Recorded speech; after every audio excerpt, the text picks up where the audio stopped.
Bonjour et bienvenue à l'École des Ponts ParisTech pour cette 13e matinale des ponts consacrée aux mobilités. Pour le confort de tous, je vous remercie de garder vos micros et caméras fermés durant toute la conférence et je vous invite à écrire vos questions et vos commentaires dans l'onglet Conversation, deuxième picto en haut à gauche de votre écran. Vos questions seront traitées au fil de l'eau, soit dans le chat, soit injectées dans le débat par l'animateur. Alors, cette séquence est enregistrée et sera disponible sur le site internet de l'École des Ponts. Si vous ne voulez pas voir apparaître votre nom, pensez à modifier vos identifiants en conséquence. Nous partons donc pour 1h30 de débat, en commençant par l'introduction de Madame Sophie Mougard, directrice de l'École des Ponts ParisTech. Bonjour, bonjour à toutes et tous. C'est un plaisir de vous retrouver à ces matinales des ponts. Vous le savez, nous avons souhaité des rencontres entre l'école et les entreprises qui nous invitent à réfléchir ensemble aux défis que nous pouvons partager, nous aider dans le développement de notre compétitivité, notre capacité à innover. Alors, nous ne sommes pas encore en mesure de vous accueillir physiquement à l'école et j'espère bien, ou à la Maison des Ponts. Et j'espère bien que la prochaine édition, à la rentrée, nous permettra de nous retrouver ensemble dans un lieu convivial également. Cette crise sanitaire qui nous en empêche, elle nous donne aussi l'occasion de débattre d'un sujet qui est au cœur des expertises de l'École des Ponts, que sont les mobilités. Puisque depuis mars 2020, finalement, cette crise, elle a impacté à la fois l'offre et la demande de transport. Si on regarde la demande, après une période particulièrement inédite de restrictions très fortes de la mobilité, aujourd'hui, c'est la question de l'impact que pourra avoir le télétravail sur la mobilité qui est posée. Va-t-on observer un lissage des heures de pointe favorable à la décongestion des zones les plus saturées ou des lignes les plus saturées? Est-ce qu'on va assister à une baisse progressive du nombre de déplacements domicile-travail qui étaient réalisés majoritairement en voiture particulière? On a un impact ambigu sur les émissions globales de gaz à effet de serre, peut-être du fait d'une plus grande liberté de choix pour la localisation de l'habitat grâce au télétravail, qui peut permettre aux salariés aussi un accroissement des distances domicile-travail. Et puis en matière d'offres, on a noté un espace public qui s'est adapté rapidement pour répondre aux règles de distanciation physique, mais répondre aussi à des demandes nouvelles de mobilité, notamment des modes actifs, avec des aménagements temporaires, ce qu'on a pu appeler l'urbanisme tactique, comme les pistes cyclables ou la piétonisation d'un certain nombre de rues, l'élargissement des trottoirs, l'installation de contre-terrasses sur les places de stationnement. Voilà. Si on regarde juste sur le Grand Paris, ce sont près de 210 km de pistes cyclables temporaires qui ont vu le jour. Alors, est-ce que ces initiatives vont changer durablement les habitudes de mobilité en faveur des modes actifs, en sachant que près de 70% des déplacements internes à la métropole font moins de 3 km, par exemple, et que 45% des trajets domicile-travail des habitants font moins de 5 km, c'est-à-dire un gros quart d'heure de vélo. Voilà, je crois que cette crise, elle peut aussi être un moment privilégié pour repenser la mobilité et l'inscrire dans une trajectoire que l'on souhaite tous plus soutenable. Et au-delà des impacts de court terme, une crise qui peut aussi entraîner des changements importants pour le secteur. En tout cas, c'est une occasion pour l'ensemble des acteurs publics et privés de se mobiliser et d'essayer d'éviter un scénario d'un retour à une mobilité majoritairement carbonée, comme on l'a vécu. Un peu plus d'un an après la promulgation de la loi d'orientation des mobilités, dans un contexte particulier qui est France Relance, je crois qu'il était important qu'on puisse s'interroger sur nos rapports à la mobilité et peut-être revisiter les schémas de nos déplacements.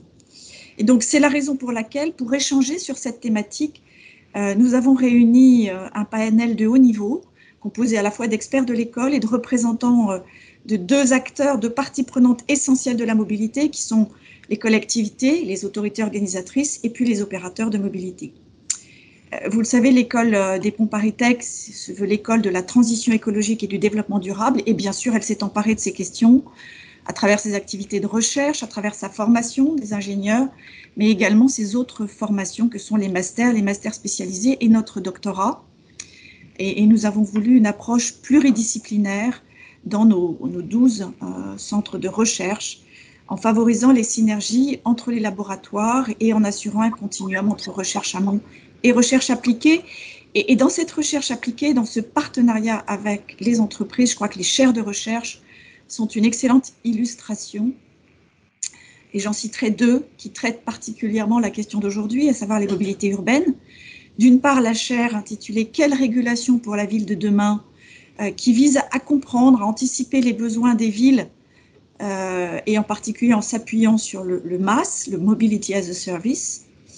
Ce sont nos 2 laboratoires, le LATS, le laboratoire technique, territoire et société, et le LVMT, le laboratoire Ville, Mobilité, Transport, qui sont concernés et qui portent ensemble cette chaire conclue avec la RATP en juillet 2020 sous l'impulsion de sa directrice de la stratégie de l'innovation et du développement, chère Marie-Claude Dupuis, que je salue et que je remercie encore pour sa confiance dans le cadre de cette chaire, et je suis vraiment ravie de t'accueillir pour ta participation à cette matinale. Merci encore.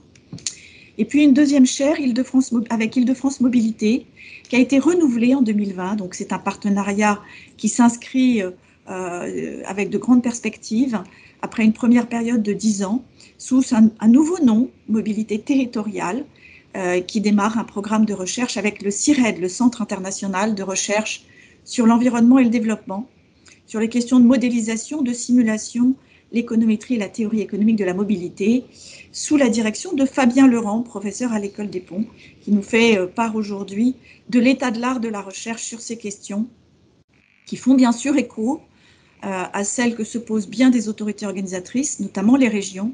Et je voudrais remercier Nicolas Fontaine, directeur général adjoint de la région Grand Est, qui est venu témoigner, je le remercie, à cette matinale. Voilà, au cœur de notre mission, nous formons tout au long de la vie. Donc, il y a aussi de la formation continue. Tout au long de la vie, des ingénieurs à fort potentiel qui sont acteurs du développement durable et qui doivent être en capacité d'y apporter des contributions décisives, engagées au service des transitions énergétiques, écologiques et numériques. Et c'est particulièrement le cas du département Ville, Environnement, Transport, que préside François Laurent Touzin.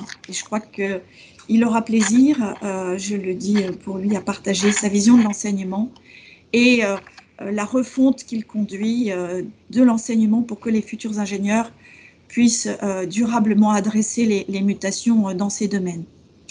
Voilà, je serai brève sur nos programmes spécialisés. Je pense qu'ils seront évoqués lorsqu'ils sont notamment adossés au département VET, mais aussi au pôle Action publique pour le développement durable. Et enfin, dans nos développements, notamment en Afrique, avec le master professionnel transport et aménagement urbain, qui est soutenu par la Banque mondiale. Vous le voyez, des actions nombreuses. Je voulais vous indiquer que, comme pour les précédentes éditions, ces matinales seront complétées par l'édition du Cahier des ponts, une publication trimestrielle de l'école que nous aurons évidemment le plaisir de vous adresser pour prolonger nos réflexions et nos travaux. Donc, encore une fois, je suis très heureuse de vous accueillir, de pouvoir échanger avec vous sur ces transformations des mobilités après la crise sanitaire. Et je vais passer la parole à Stéphane Lemonsu, journaliste qui va animer cette matinale en nous souhaitant ensemble une très belle table ronde. Merci. Bonjour à tous, merci Sophie Mougard. Nous allons débuter ce programme très ambitieux sur les mobilités. Quelle transformation après la crise sanitaire? C'est la question que nous nous poserons ce matin, et nous aborderons ensuite trois grands thèmes. Quelle mutation pour la mobilité des années 80 jusqu'à 2019? Quel impact de la crise sanitaire sur les mobilités? Et quels enjeux et quelles caractéristiques pour les mobilités de demain et d'après-demain? Mais tout d'abord, nos 4 intervenants vont se présenter un petit peu chacun à leur tour leurs orientations sur ces sujets et puis leurs activités. On va débuter tout de suite avec Fabien Leurent, chercheur au CIRED, directeur de la chaire mobilité territoriale et professeur à l'ENPC, avec, si vous le voulez bien, une petite photographie. D'abord, savoir, est-ce que Fabien Leurent, vous pouvez nous expliquer en 2 mots, et nous donner une petite définition de la mobilité urbaine et périurbaine. Oui, bonjour à tous. Alors, une définition, je vais vous projeter une image, si vous voulez bien, qui remplacera un long discours. Voilà. Donc, une vue d'artiste de la mobilité des personnes qui se déplacent avec différents moyens de transport, une vision assez positive de la ville, de la mobilité pour tous, des piétons, des voitures, des transports collectifs aussi, et puis aussi, une attention aussi aux personnes à mobilité réduite. Et vous voyez qu'il n'y avait pas de masque et qu'il n'y avait pas non plus personne le nez dans un smartphone. Ça datait de 2003. Je dirais que ça, c'est la partie émergée de la mobilité, c'est notre propension à nous déplacer pour réaliser des activités dans des lieux. Nos déplacements, c'est pour aller d'un endroit à un autre. Parfois, c'est des promenades pour le plaisir, mais le plus souvent, ça a quand même un caractère utilitaire. Donc, je dirais que ces mouvements, c'est la partie émergée de la mobilité et qu'il faut aussi comprendre la partie immergée. J'espère que ces cartes sont suffisamment éloquentes. Partie émergée. Immergée qui va avoir pour mot-clé le territoire et donc une certaine configuration d'activités qui sont établies dans les lieux, notamment des populations qui résident, des personnes comme vous et moi qui habitent le territoire, des emplois, parce que c'est finalement pour produire aussi qu'on est réunis dans des grandes agglomérations. Tout cela sont une certaine configuration dans l'espace avec évidemment la question des réseaux de transport qui structurent tout cela. Alors, il y a des effets de système et c'est au cœur de nos recherches de comprendre quels sont les effets de système. Par exemple, comment est-ce que les transports collectifs vont nous permettre de dégager des économies d'échelle dans la production des services de mobilité, mettre 50 personnes dans un autobus, pourquoi pas jusqu'à 3000 dans un RER, donc des grandes économies d'échelle qui ne peuvent s'appliquer que dans certains contextes de densité favorable et qui vont permettre de produire en particulier des économies d'agglomération. J'ai envie de dire en évitant des économies qui peuvent être de la congestion comme on la connaît sur les réseaux routiers, mais les voyageurs savent bien qu'on peut avoir aussi de la congestion dans les transports en commun. Alors voilà une définition rapide, partie émergée et partie immergée de la mobilité. Alors j'ai commis aussi un petit transparent pour adresser la question suivante que me destine Stéphane. Question suivante qui était sur les enjeux de la mobilité à l'horizon 2050. Et oui, parce que c'est dans ce contexte-là que nous évoluons tous au quotidien dans nos prises de décision. Voilà. Alors, j'ai préparé 2 autres images pour répondre encore à cette question-là. En 2050, la mobilité restera de la mobilité, un service rendu à des personnes, dans le cas qu'on considère. Et donc, 2 mots-clés, c'est vraiment le temps et le confort. Combien de temps est-ce qu'on passe à se déplacer? Est-ce que nos solutions de transport sont compétitives par rapport à la destination qu'on veut rejoindre? Donc vous le savez maintenant, grâce à Google Maps, on a tout de suite la comparaison des temps de parcours des différents modes. Faut faire attention après pour voir si on a bien compté le temps d'attente ou le temps d'accès. Alors quand c'est Uber, c'est bien, c'est lui qui vient à nous, mais quand il faut aller chercher son Vélib, il faut quand même aller jusqu'à la station. Donc le temps est un paramètre très important pour tout le monde qui se déplace. Et le confort avec, disposer d'un moteur, d'un siège, éventuellement quelqu'un qui conduise à notre place, et ce qui est réalisé bien sûr quand on est dans les transports, dans les transports collectifs, tout autant que dans un taxi. Et puis après, ce serait aussi le confort de la voie. Est-ce que notre voirie est confortable à utiliser? Question qu'il ne faut peut-être pas négliger quand on s'occupe de partager la voirie. Et je terminerai mes images avec, donc en insistant pas seulement sur le fait que la mobilité à l'horizon 2050 reste un besoin à servir avec une grande qualité, mais il faudra bien sûr satisfaire les contraintes planétaires compte tenu de ce qui nous reste comme enveloppe d'émissions de carbone. Donc là, j'ai illustré, j'ai emprunté à Anne de Bortoli des résultats très récents pour une comparaison environnementale en cycle de vie des différents modes de transport qui servent en agglomération parisienne. Vous voyez qu'il faut considérer toutes les phases du cycle de vie, qu'il y a le véhicule, bien sûr, sa fabrication, ensuite son usage, la partie bleue, et ça va être typiquement des consommations d'énergie. Il faudra faire attention à quel est le mix énergétique. Bon, si c'est un carburant fossile, c'est assez rapide à imaginer. Si c'est de l'électricité, il faut regarder de plus près. En France, pour l'instant, on a une électricité peu émettrice. À l'horizon 2050, on aura moins de nucléaire. Il faudra se préparer à mobiliser les énergies renouvelables de manière vraiment très massive. Et puis vous voyez que pour certains modes, il y a une partie alors qui est marquée servicing qui renvoie à la logistique de l'exploitation. Typiquement, quand vous avez des trottinettes partagées disponibles en free floating, comme on dit sur la voirie, il faut des personnes qui passent les entretenir, les recharger en énergie surtout, et ça peut faire beaucoup dans le bilan environnemental. Il faut faire attention à tout ça.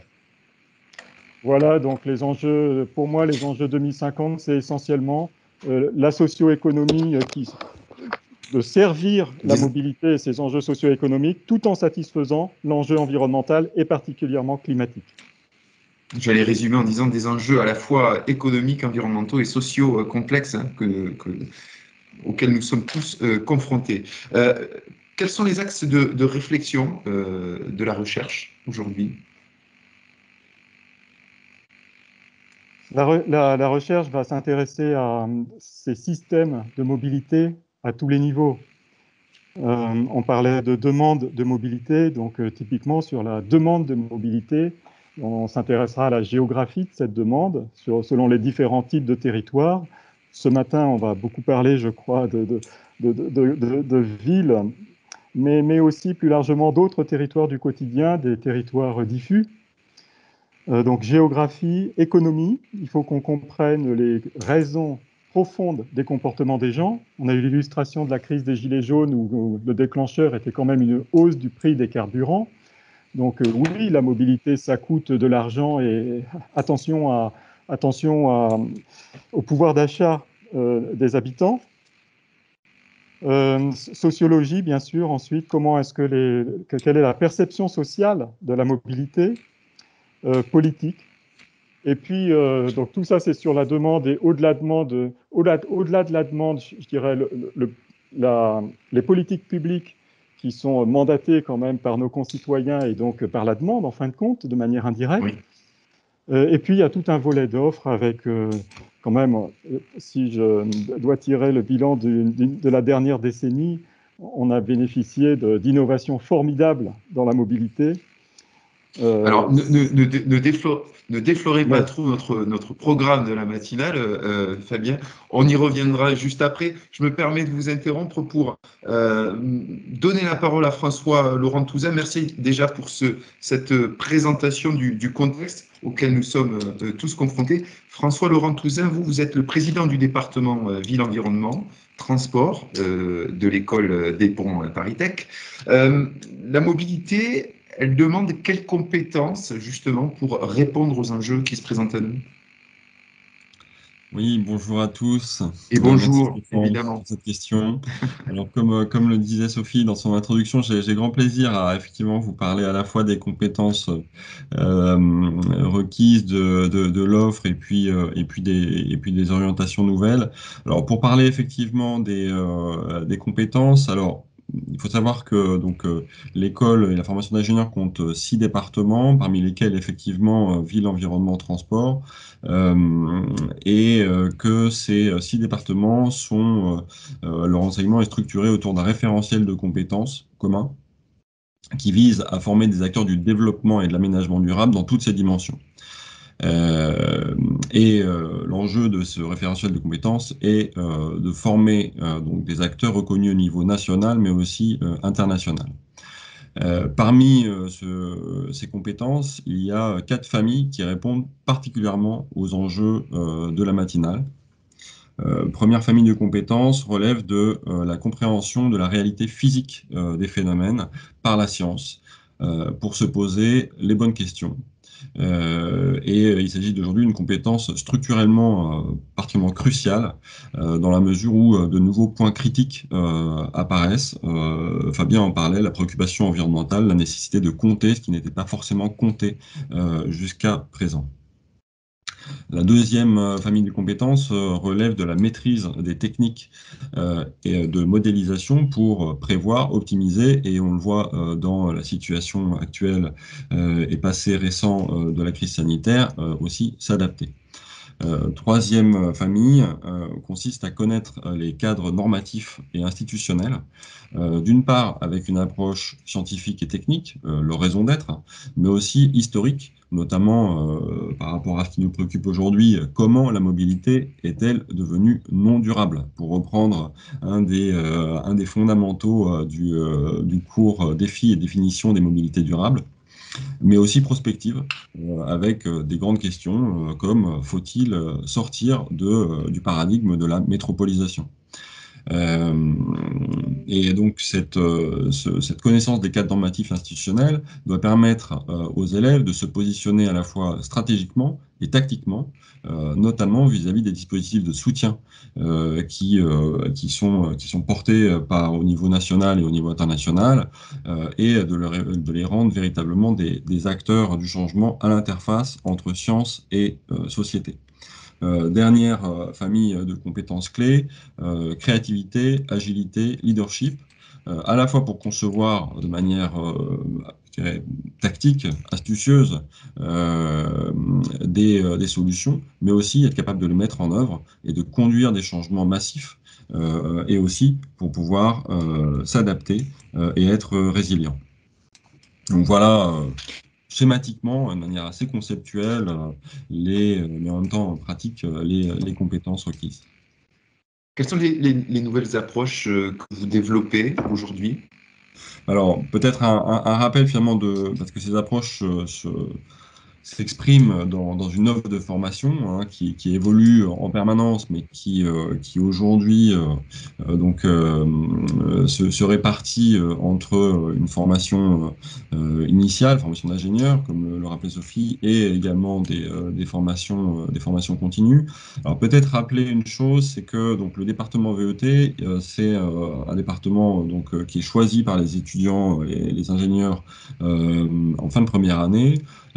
Et qui est une forme de spécialisation, et que l'offre de formation concernant la mobilité, elle démarre et elle va démarrer encore plus dès la première année, puisque vont être expliqués aux élèves, à tous les élèves, donc quels que soient les départements qu'ils choisiront ensuite, ce qui fait ou ce qui va faire la mobilité en termes de besoins sociétaux, d'évolution démographique, mais aussi ce qui la contraint en termes d'énergie, de matière, d'espace, comme le disait Florent. Donc elle irrigue l'ensemble des parcours. Oui, tout à fait.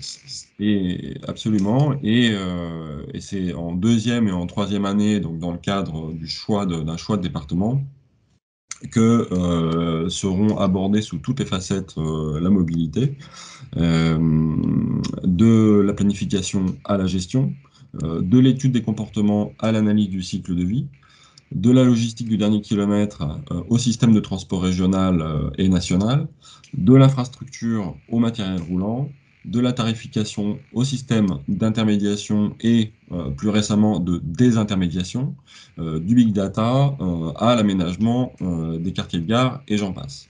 L'idée étant de pouvoir avoir à la fois une approche totalement systémique et en même temps très focalisée et experte sur ces différentes composantes.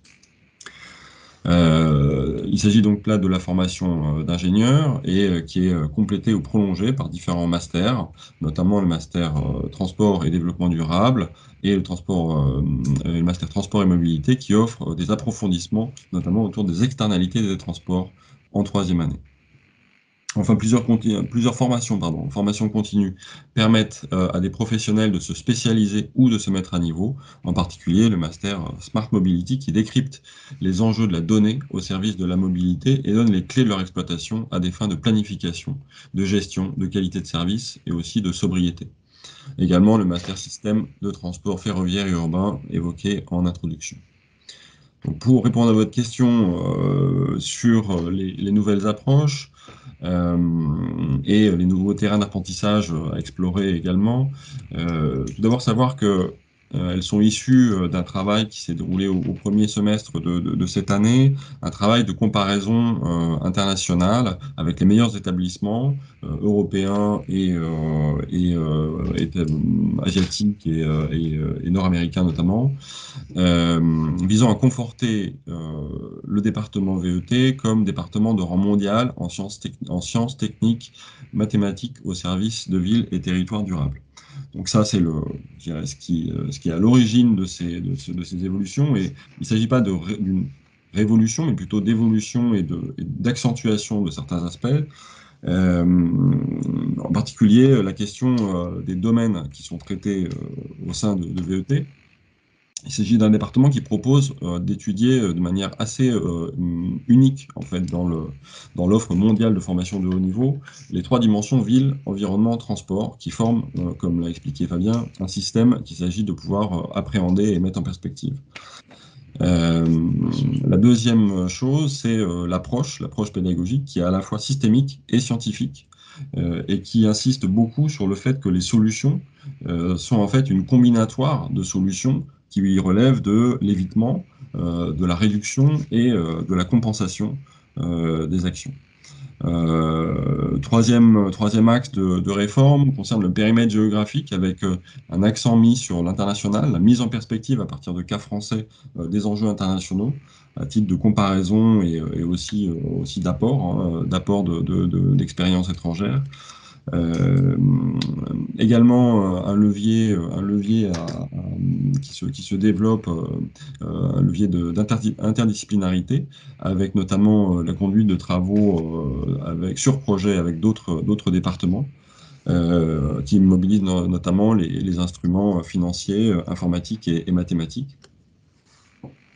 Autre levier, celui de l'efficience. Il s'agit d'améliorer la coopération et l'alignement sur projet entre les mondes de la recherche, de l'enseignement, de l'action publique et de l'entreprise. Je citerai deux exemples pour terminer. Et je dirais ces différents leviers, ils sont tous assortis d'un point commun qui est une exigence en termes d'excellence en mathématiques, programmation informatique, utilisation de logiciels dédiés d'études et de gestion du trafic ou d'analyse cycle de vie. Pour terminer avec deux exemples concrets qui sont aujourd'hui finalement des projets qui sont les réceptacles en fait, de ces différentes approches. Une semaine d'ouverture au mois de septembre 2021 qui va consister à challenger la logistique des Jeux Olympiques avec Paris 2024 et par extension celle des grands événements internationaux, de l'échelle du chantier à celle de l'axe Seine, prise en compte des enjeux de mobilité de la Seine-Saint-Denis au Havre, pour des jeux qui soient à la fois spectaculaires, innovants et révolutionnaires, pour reprendre la baseline de Paris 2024, à coût maîtrisé. Enfin, autre exemple, diviser par deux les émissions de carbone de la logistique de chantier. Aujourd'hui, la ville est contrainte à se renouveler, donc le renouvellement urbain devient, je dirais, la norme. Et comment est-ce qu'on fait pour diviser de manière substantielle les émissions de carbone liées à la logistique, qui est un poste extrêmement important, eh bien, en appliquant... Ah, on n'a plus de micro vous concernant. François Laurent, votre micro est coupé. Oui. Est-ce que vous avez peut-être le dernier exemple? Allez-y, reprenez-le peut-être. On va prendre deux mots. Effectivement. Donc, deuxième exemple, deuxième axe de travail sur projet, diviser par deux les émissions de carbone de la logistique de chantier par la mise en œuvre des principes de la supply chain appliqués au renouvellement urbain. Donc, on a bien compris que l'idée, c'est aussi de matérialiser concrètement avec des approches terrain partagées avec différents acteurs, les enseignements que vous développez et de challenger aussi vos étudiants. Mais on y reviendra tout à l'heure dans le troisième thème de cette matinale. Marie-Claude Dupuis, c'est votre tour. Vous êtes la directrice de la stratégie de l'innovation et du développement pour RATP Group. Petit rappel, sur l'activité de RATP Group, parce qu'on a souvent une vision assez réductrice à la fois de l'histoire, de l'implantation internationale, des modes de transport qui sont développés. Oui, tout à fait. Bon, bonjour à tous et à toutes. Effectivement, la RATP est vraiment connue pour son métro à Paris. C'est dans le monde entier, quand on dit RATP, on pense tout de suite à ça, mais ce n'est pas uniquement ça. La RATP, c'est 63 000 salariés, dont près de 20% hors de France, notamment pour ceux qui travaillent auprès de notre filiale RATP Dev, qui a été créée en 2002, justement pour développer l'activité du groupe hors d'Île-de-France et à l'international, en France et à l'international. Et donc, c'est un chiffre d'affaires de 5,5 milliards. Nous sommes aujourd'hui le 4e opérateur de transport public de transport urbain au niveau mondial. Et si les mouvements s'annoncent, se font comme prévu, à la fin de l'année, on arriverait au 3e rang en tant qu'opérateur de rang mondial. 13 pays, 4 continents, et nous opérons en fait 8 modes de transport en direct. Alors les 4 classiques qu'on voit en Île-de-France, notamment donc le RER, le métro, le tram, le bus, mais aussi le sightseeing, le transport à la demande, les navettes fluviales et le câble urbain. C'est le tourisme. Hein. Oui, le sightseeing, le tourisme. On vient de relancer notre activité récemment à Paris avec des bus propres.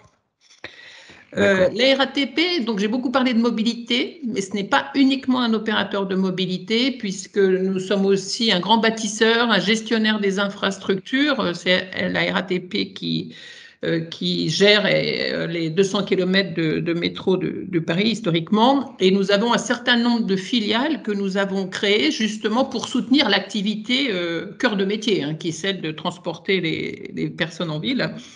Et ces filiales, c'est par exemple des filiales dans le domaine de l'immobilier. On a une filiale qui s'appelle RATP Habitat qui gère 8500 logements, dont près de la moitié des logements sociaux. Une filiale RATP Real Estate pour tout ce qui est facility management, non, pour les bâtiments tertiaires, mais aussi les bâtiments industriels, puisqu'elle prend même en charge la transition énergétique de ces bâtiments. Une filiale dans le domaine des télécoms, RATP Connect, qui gère plus de 2000 km de fibres optiques en souterrain. Et une filiale d'investissement, RATP Cap Innovation, pour investir dans des startups de nouvelles mobilités, ce qui nous permet de compléter notre offre de mobilité. Et d'ailleurs, on a souhaité renforcer le développement, enfin soutenir le développement de ces filiales en les réunissant autour d'une business unit qu'on appelle RATP Solutions Ville, la petite dernière créée cette année. Et puis, nous avons au moins 2 autres filiales que je voudrais citer. RATP Travel Retail, qui gère tous les espaces de commerce du métro. C'est le premier centre commercial d'Île-de-France. Il est dans le souterrain, dans le métro. Et puis, RATP Smart System, qui est notre filiale tech IT au service de la mobilité et qui vient de racheter Mappy, et avec laquelle, d'ailleurs, on vient de lancer une nouvelle application MAS. Donc, la RATP, c'est tout ça. La RATP a été créée il y a plus de 70 ans maintenant et nous sommes en pleine transformation actuellement pour répondre à 3 grands défis. L'ouverture à la concurrence de la mobilité, enfin du réseau en Île-de-France. On perd notre monopole à partir de 2024 pour les bus. C'est ça, c'est demain.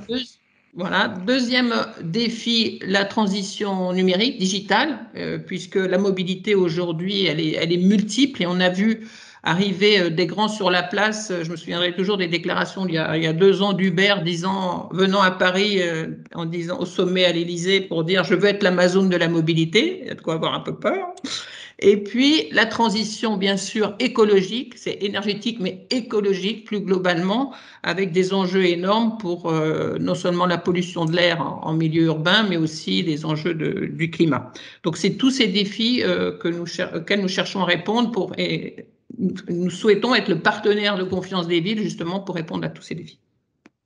En 2 mots, parce qu'on y reviendra au cours des thèmes que nous aborderons juste après. Les nouvelles mobilités mises en place par RATP Group, les innovations que vous envisagez pour une meilleure qualité de vie, est-ce que vous pouvez nous en donner? Alors, je reprends votre slogan, 2, 3 axes comme ça. Oui, alors sur les nouvelles mobilités, clairement, on agit suivant 3 axes.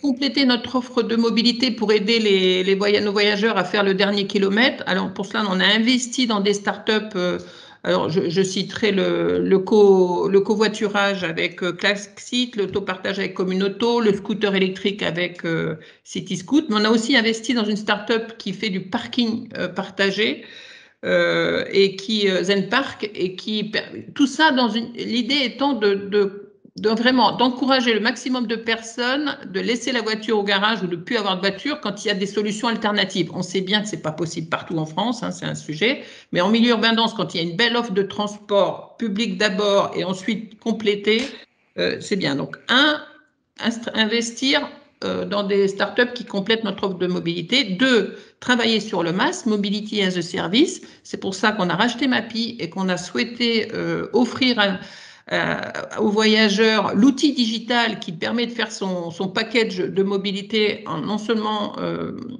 définissant son trajet directement sur l'appli, mais aussi en allant jusqu'à pouvoir payer et réserver son mode de transport et payer avec un seul ticket sur la même application. Et on a lancé Bonjour il y a quelques jours. L'application Bonjour. Et 3e axe qu'il ne faut pas oublier, c'est la partie physique de cette multimodalité à travers des hubs urbains. Et on a signé un partenariat avec Sogaris, un grand acteur de la logistique en Île-de-France, parce qu'on est convaincu qu'en milieu urbain, il va y avoir une convergence des mobilités des biens et des personnes, et qu'il faut réfléchir à des infrastructures physiques, on pourrait appeler des hubs urbains de mobilité, où se feraient ces échanges multimodaux, que ce soit pour les biens et les personnes, et en prenant en compte la transition énergétique, les besoins de recharge. Voilà vraiment nos axes d'innovation majeurs autour des nouvelles mobilités. Et pour les autres sujets d'innovation, on pourrait y revenir aussi. On pourrait parler de mobilité autonome, parce qu'effectivement, si on arrive à la mobilité autonome a plusieurs atouts, y compris en termes de fréquence et tout ça, mais peut aussi permettre de réduire le coût de transport en déportant le conducteur. Au lieu d'être à bord, il peut superviser plusieurs navettes, et ça peut permettre de compléter, parce qu'on ne pourra pas faire de la mobilité autonome partout, mais ça peut permettre aussi de compléter l'offre, là encore avec des navettes autonomes. Donc on travaille sur tout ça, sans parler de la mobilité autonome aérienne, avec les UAM, les eVTOL. Et puis aussi, nous, dans l'innovation, je terminerai là-dessus, on s'intéresse à tout ce qui a un lien avec l'énergie, notamment, pour récupération de chaleur dans le métro, par exemple, enfin tout ce qui peut faire qu'on peut agir pour protéger notre planète en réduisant les consommations d'énergie. Voilà. Mais je pourrais aussi parler toujours d'économie circulaire, mais on y reviendra. Mais vous pourrez juste après, mais c'est toujours avec cette problématique de concilier les enjeux économiques, sociaux et environnementaux auxquels nous faisons tous face. 4e intervenant de cette matinale des ponts, Nicolas Fontaine. Bonjour, attention, votre micro est coupé. Vous êtes le directeur général adjoint en charge des mobilités pour la région Grand Est. Bonjour, je vous ai pas. Bonjour, voilà. Et merci de nous rejoindre. On va avoir une vision d'acteurs publics, d'acteurs territoriaux sur la mobilité avec vous, et sur notamment les enjeux que les mobilités, non pas la mobilité, constituent pour les métropoles. Je vous laisse justement nous dire quels sont ces enjeux que vous percevez du point de vue des organisations territoriales, publiques, dans les grandes métropoles, qu'elles soient régionales ou simplement à la taille d'une ville. Oui, bonjour à tous. J'espère que vous m'entendez bien, parce que je suis au bureau et la qualité de la liaison est beaucoup moins bonne que chez moi. C'est le plaisir du retour au travail sur site. J'ai quelques problèmes ce matin. Oui, juste pour terminer ma présentation, je suis effectivement actuellement DGA Mobilité de la région Grand Est, mais j'étais aussi pendant 6 ans DGA Mobilité de Bordeaux Métropole. Donc c'est à ce titre que je peux donner ma vision des déplacements dans les métropoles. Alors comme le temps est court… Une longue expertise. Une longue expertise sur des enjeux. Ouais.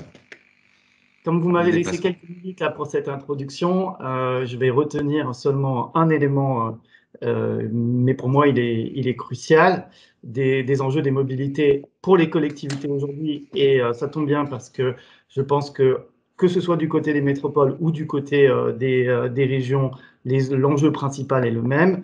Et cet enjeu, ce n'est pas pour moi d'abord la digitalisation ou les mobilités numériques, c'est un vrai enjeu, mais ce n'est pas le principal. Le principal enjeu des collectivités aujourd'hui, c'est le patrimoine et la gestion des investissements. Pourquoi? Parce que depuis 30 ans, les transports en commun se sont énormément développés. Depuis les années 80, on a eu une explosion des réseaux urbains en France et en particulier du tramway. Bordeaux, c'est aujourd'hui 77 km de tramway depuis 2003. Ça sera bientôt plus de 80 km de tramway. Et la région Grand Est, c'est plusieurs centaines de trains qui parcourent l'ensemble de notre territoire. Et ces investissements qui ont été réalisés à peu près au même moment, eh bien, comme tout investissement, ils arrivent à un moment, ils arrivent en fin de vie. La durée de vie d'un tramway, c'est une quarantaine d'années, hein, que ce soit aussi bien pour les rails que pour le matériel roulant. Et au bout d'une quarantaine d'années, eh il faut le renouveler. Et les patrimoines qui ont été engagés à des époques où les finances publiques étaient dans un bien meilleur état qu'aujourd'hui, étant très élevés, et bien évidemment, les sommes qu'il va falloir réinvestir pour renouveler ce patrimoine vont être aussi très élevées. Donc, si on prend l'enjeu de Bordeaux Métropole, ces 77 km de tramway actuels, ça représente plus de 2,5 milliards d'investissement. Et on considère qu'au bout d'une trentaine d'années, il faut, pour 1 euro initialement investi, 50 centimes à réinvestir pour renouveler à la fois donc, les rails et le matériel roulant. Ça veut dire que aux horizons de 2030, il va falloir budgéter de l'ordre d'1,2 milliard, 1,3 milliard, simplement pour continuer à avoir le même réseau de tramway qu'aujourd'hui. Et entre-temps, évidemment, les réseaux auront continué à s'étendre. Et on risque de se retrouver avec des situations très difficiles pour mettre en place des plans d'investissement sur le long terme. Du coup, pour moi, et c'est le deuxième point, la conséquence en est que le rôle des collectivités aujourd'hui, c'est avant tout de bien sélectionner ces investissements et de s'intéresser non pas au volume global des investissements, mais à leur efficience. Et de mon expérience aujourd'hui, il y a encore trop de projets d'infrastructures de transport en France qui sont lancés sur des bases trop faibles, c'est-à-dire avec des valeurs actualisées nettes très faibles, des taux de retour sur investissement eux aussi trop faibles, alors que bien souvent, quand on s'intéresse à des projets parfois plus petits, on a des taux de retour sur investissement beaucoup plus forts. Je vous donne juste 2 exemples sur Bordeaux. Alors évidemment, c'est ce que j'allais vous demander justement. Pas remplacer. Attention à cet exemple, évidemment, je ne dis pas qu'il faut remplacer toutes les grandes infrastructures par des petits projets, mais je vous donne juste un exemple parce qu'il est frappant. Moi, j'ai travaillé sur des projets de tramway dont la valeur actualisée nette était négative et assez lourdement négative. Je ne donnerai pas de chiffres, mais plusieurs dizaines de millions d'euros. Voilà. Avec des investissements totaux qui représentaient 150, 200 millions d'euros. Et par ailleurs, on a pu faire des calculs de valeur actualisée nette, parfois sur des transformations giratoires, des opérations qui pouvaient faire entre 50 000 et 1 million d'euros. Et on pouvait trouver, pour un investissement qui faisait quelques dizaines de milliers d'euros, des valeurs actualisées nettes de l'ordre de quasiment 1 million d'euros. C'est-à-dire qu'en faisant des tout petits investissements ciblés, mais très intelligemment pensés, vous avez des impacts mobilité et des retours sur investissement pour la collectivité qui sont 40, 50, 60 fois supérieurs aux investissements que vous avez réalisés. Et je pense que c'est extrêmement important dans les années à venir d'avoir une approche qui soit vraiment objectivée sur les investissements pour beaucoup mieux sélectionner ce qui va être fait, parce que de toute façon, la situation budgétaire des collectivités, la nécessité de renouveler des patrimoines qui sont déjà extrêmement forts vont causer de grandes difficultés. Voilà. Très bien. En tout cas, merci parce que vous nous avez permis immédiatement de nous plonger dans cette première partie de nos échanges avec vous quatre, puisque pour parler des mobilités, on s'était dit qu'on allait se pencher sur des évolutions de la mobilité, enfin des mobilités depuis le début des années 80 jusqu'à 2019 et faire une photographie, un état des lieux pour voir ensuite quelle transformation après la crise sanitaire pourrait être envisagée. Et on va se lancer tout de suite dans cette première partie et je vais peut-être, alors j'imagine que ça se que je suis en train de mettre là à jour, la thématique dans mon dos. Quelle mutation des années 80 à 2019? On a un système qui a profondément évolué. Est-ce que Fabien Laurent est avec nous? Est-ce que vous pouvez revenir sur ces évolutions, justement, que l'on a constatées en termes de mobilité depuis les années 80 jusqu'à 2019?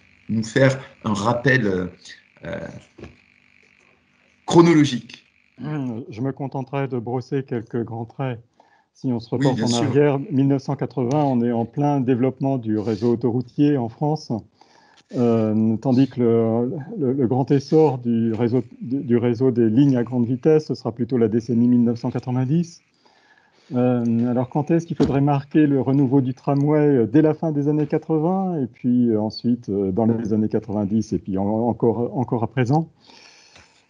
Chaque génération, je dirais, livre ses combats par rapport à des défis qui lui sont propres. Donc, un grand défi qui a été le nôtre, ça a été celui de l'équipement du territoire en grandes infrastructures. Et ça s'est vu donc au plan national, c'est peut-être ce qui reste le plus dans les mémoires, mais aussi au plan des métropoles. On parle maintenant de plus en plus de RER métropolitains pour les métropoles de province, mais l'interconnexion entre les grandes lignes de RER qu'on connaît bien à Châtelet-Les Halles en Île-de-France, bien sûr, cette interconnexion, ça date de la fin des années 1970 en fait. Donc, je dirais problématique d'équipement qu'on a connue du côté des pouvoirs publics, surtout sous l'angle des grandes infrastructures. Mais pour la population, ça a été aussi, la grande affaire a été de s'équiper d'automobiles, il faut bien le dire. Ensuite est venue la problématique de la qualité de l'air, qui a monté au cours des années 1990, avec l'illusion de l'époque qu'il suffirait d'une nouvelle norme européenne sur les émissions des voitures pour régler le problème. Nous voyons bien aujourd'hui, 20 ans après, qu'il n'en a rien été. Il faut continuer de poser des exigences normatives toujours plus fortes si on veut résoudre ces problèmes de qualité de l'air dans les centres des grandes agglomérations les plus exposées. Et puis donc aujourd'hui, effectivement, cette lutte contre le réchauffement climatique et cette recherche à tout, je ne vais pas dire à tout prix, parce qu'il faut raison garder, mais cette recherche forte et systématique de comment réduire nos émissions de carbone. C'est clairement le combat de notre génération. J'en profite quand même pour rebondir un tout petit peu là, sur ce que disait Nicolas Fontaine. C'est pas si sûr que ça qu'il faille compter 50 centimes d'euros pour remplacer 40 ans plus tard 1 euro d'investissement dans le tramway. En coopération avec le bureau d'études Artelia, on vient de terminer l'an dernier une thèse de doctorat, thèse de Xavier Maurice, justement pour éclairer cette question du renouvellement des tramways. Et en fait, alors la durée de vie n'est pas forcément 40 ans sur l'infrastructure. Les sections courbes, c'est plutôt une quinzaine d'années, attention. Et puis en fait, le surcoût de chantier, attention au surcoût de chantier, parce qu'une fois que le tramway a pris toute sa place, il est devenu une artère majeure dans la ville, et couper cette artère va demander des procédés particuliers pour les travaux, et ça va coûter en fin de compte plutôt un peu plus cher que la construction neuve. Donc, attention, on peut l'annoncer dès à présent. Alors, Fabien Laurent, gardez votre interpellation pour notre troisième partie, puisqu'on dressera les perspectives, et c'est là qu'on confrontera les modèles ou les perspectives qui se dégagent. Si on a bien compris, on est passé un petit peu, mais je vous laisse intervenir, Marie-Claude Dupuis, Nicolas Fontaine, François Laurent Touzin, sur cette photographie depuis les années 80.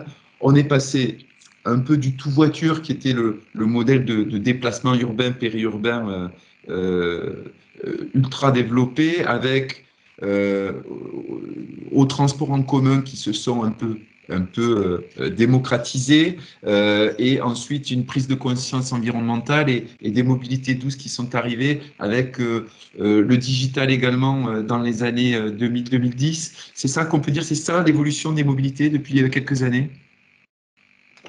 C'est juste pour avoir une photographie ensemble de ce qui s'est passé. Oui, moi, tout à fait. Enfin, je suis d'accord avec votre résumé. D'ailleurs, si on prend les grandes, il y a aussi des dates importantes en matière de gouvernance de la mobilité urbaine, hein, avec notamment la loi ORTF, hein, sur l'organisation et la régulation des transports ferroviaires, hein, qui date de 2009, et c'est elle qui a enclenché le processus de mise en concurrence des réseaux historiques en Île-de-France. Le STIF, l'autorité organisatrice en charge des transports, a été créée en 2000, et c'est en 2006 que l'État abandonne la responsabilité en termes de mobilité à la région, hein, avec une gouvernance avec toutes les collectivités locales et un système de financement et de gouvernance de la mobilité en Île-de-France.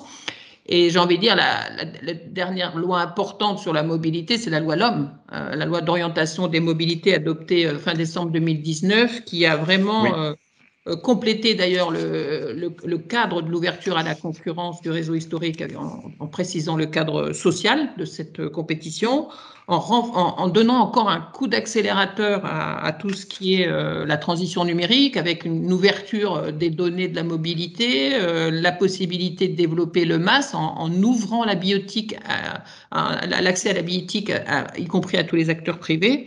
Et puis, le développement des mobilités actives et propres et tout ce qui est renforcement de la sécurité. C'est des lois très importantes et qui accompagnent en fait le mouvement, parce que moi, je l'ai vécu quand j'ai pris mes fonctions à la stratégie et au développement en 2017.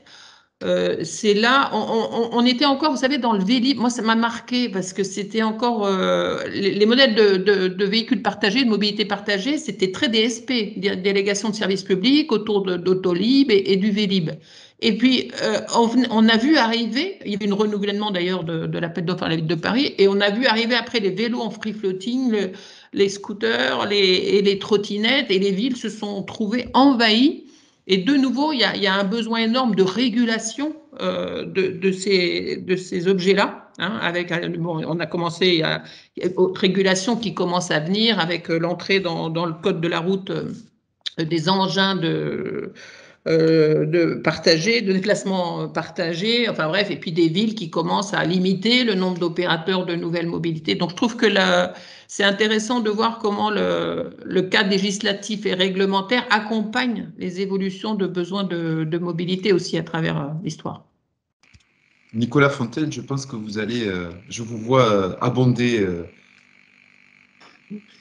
Oui. Alors, pour moi, l'élément fondamental, quand même, parmi ceux que vous avez cités de l'évolution des mobilités depuis 30 ans, c'est d'abord le recul de l'usage de la voiture, et on peut peut-être donner quelques chiffres. Si on prend l'exemple de Bordeaux, qui est sûrement une ville qui est un peu en retard par rapport à d'autres, parce qu'elle est restée longtemps très automobile, et elle est encore plus que d'autres métropoles. La part d'utilisation de l'automobile a monté jusqu'à la fin des années 90, et en 1999, elle était de 64% des déplacements, la part modale. 2/3 quasiment des déplacements se faisaient en voiture, et en 2017, cette part était tombée à 49 et quelques pourcents, quelques virgules, qui permettaient d'annoncer fièrement qu'il y avait moins d'un déplacement sur deux en voiture. Donc c'est quand même l'élément fondamental qui marque ces 30 dernières années. Et évidemment, ces déplacements, ils ont été remplacés par des déplacements en transport en commun, des déplacements en vélo.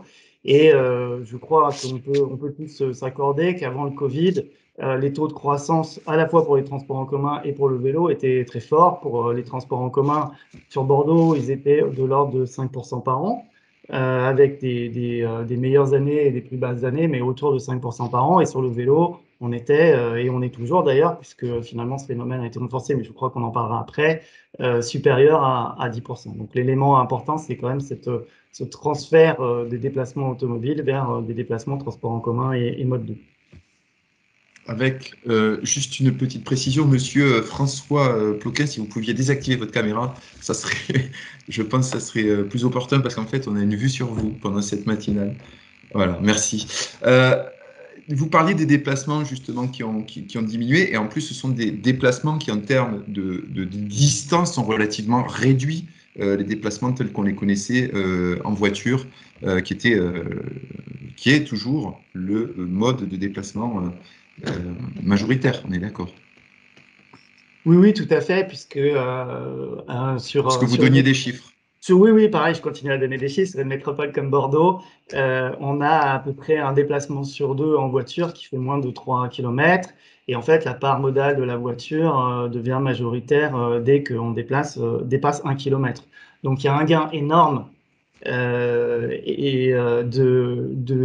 part modale sur des déplacements qui font entre 1 km et 3 km, où là, évidemment, les modes doux et les transports en commun sont des candidats très très bien placés pour remplacer la voiture. Et maintenant, avec aussi le développement du vélo électrique, cette distance de 3 km, elle a tendance plutôt à augmenter, et on peut imaginer remplacer beaucoup plus fortement la voiture sur des déplacements plus longs, allant jusqu'à une dizaine de kilomètres.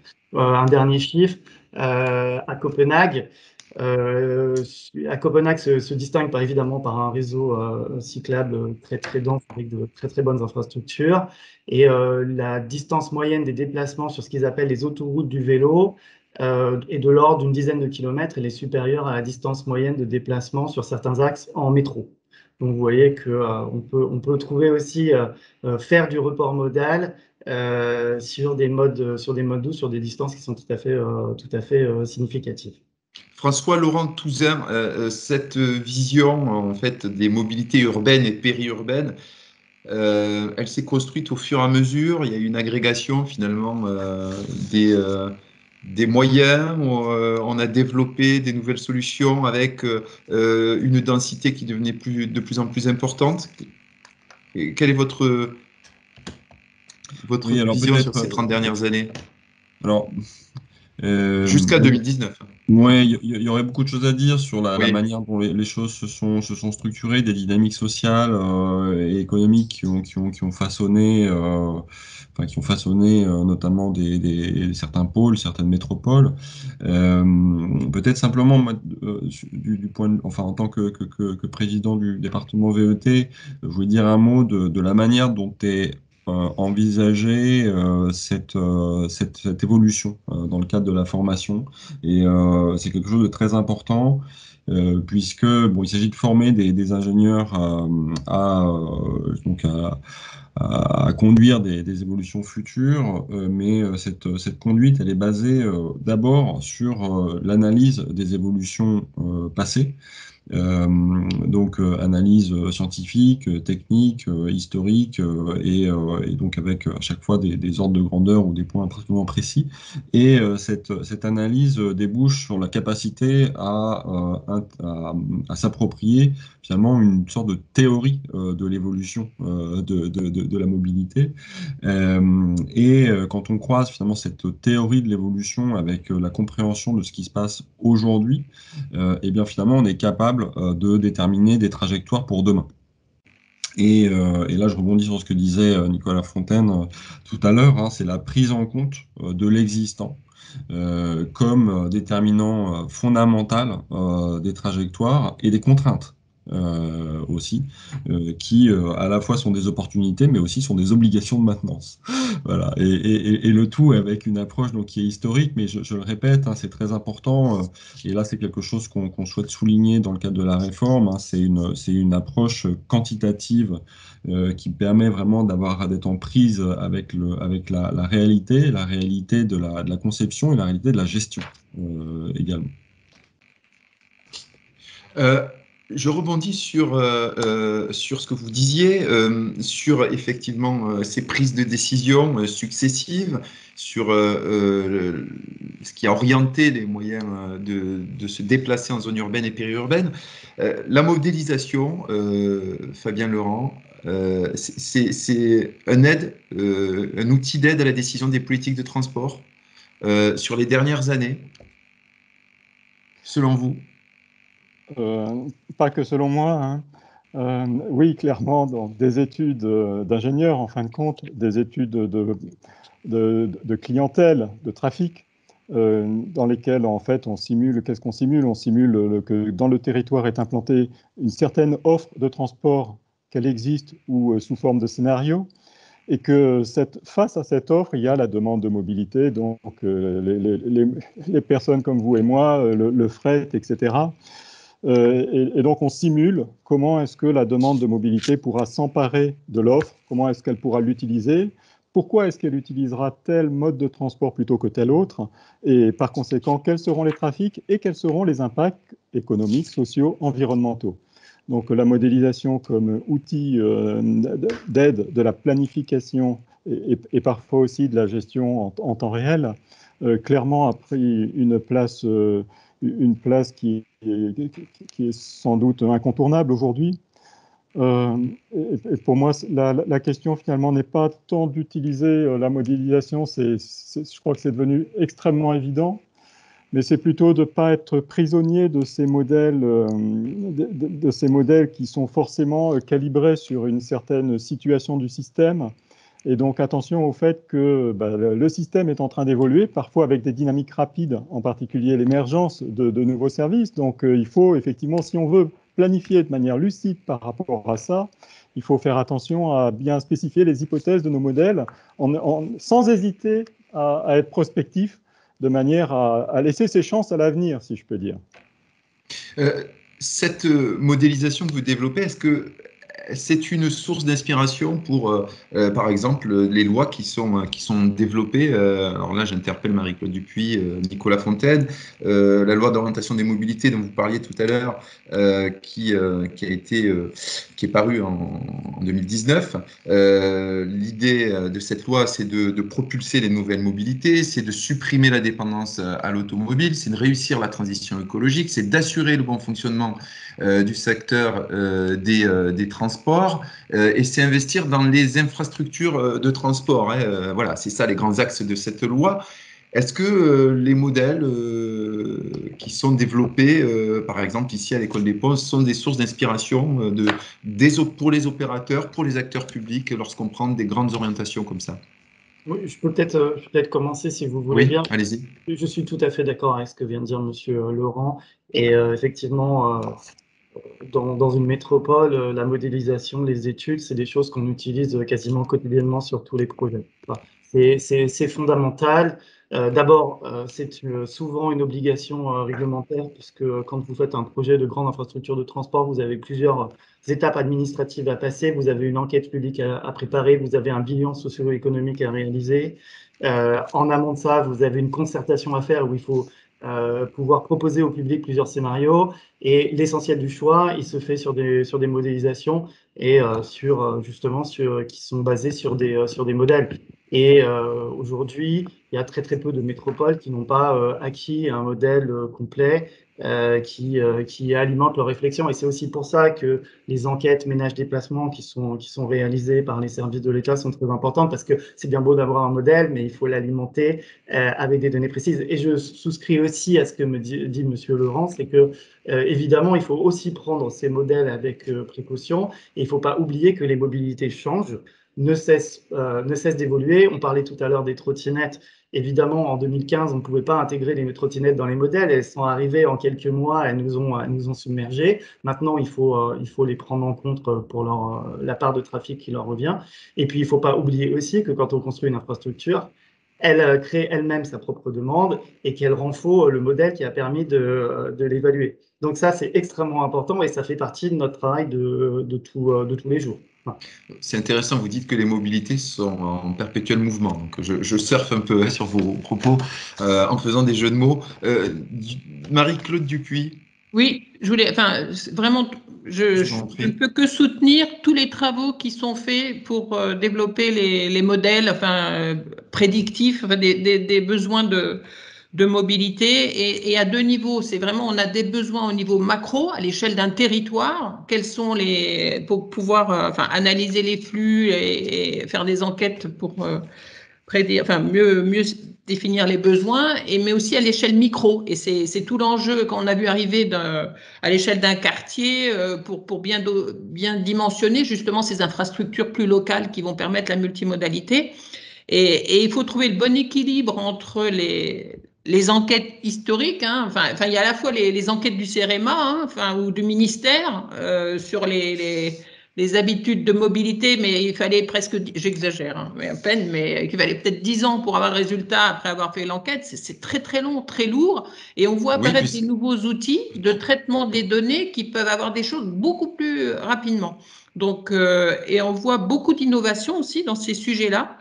Nous, on a investi dans une start-up qui s'appelle Vianova, qui fait de l'analyse de données, alors à la fois celles qui sont en open data, mais aussi celles qu'elle récupère auprès des opérateurs de nouvelles mobilités.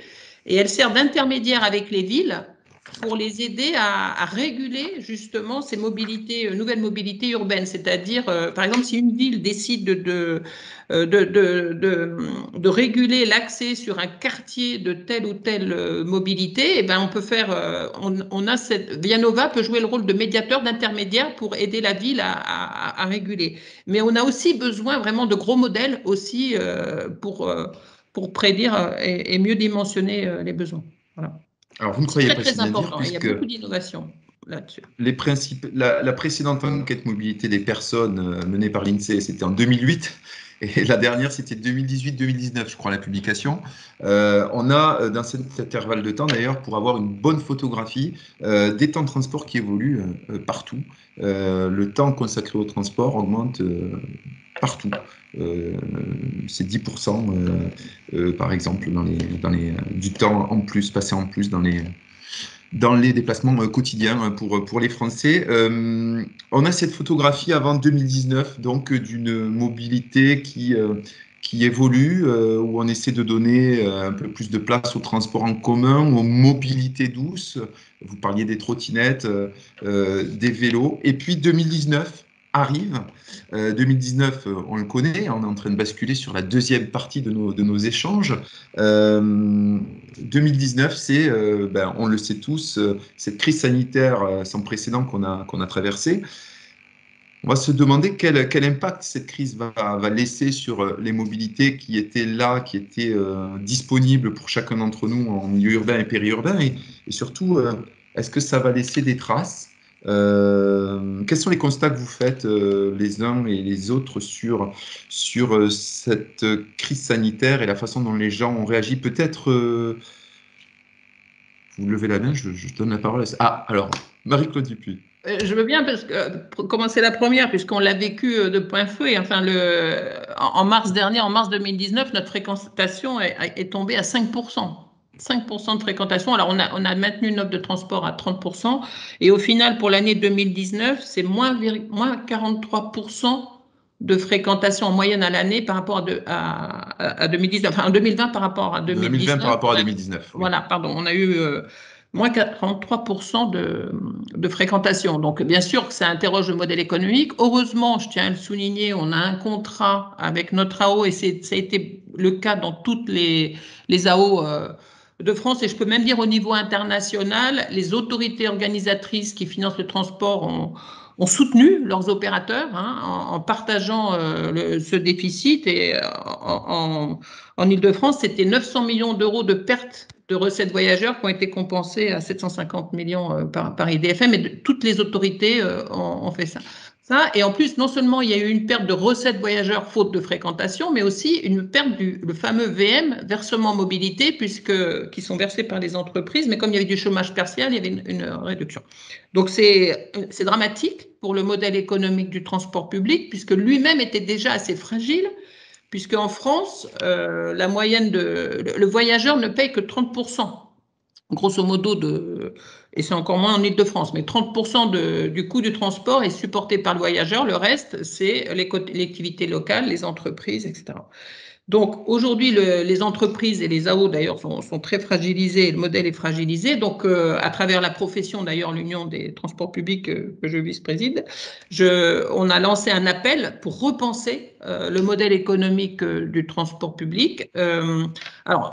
Et pour prendre en compte essayer de définir un new normal, c'est pas évident.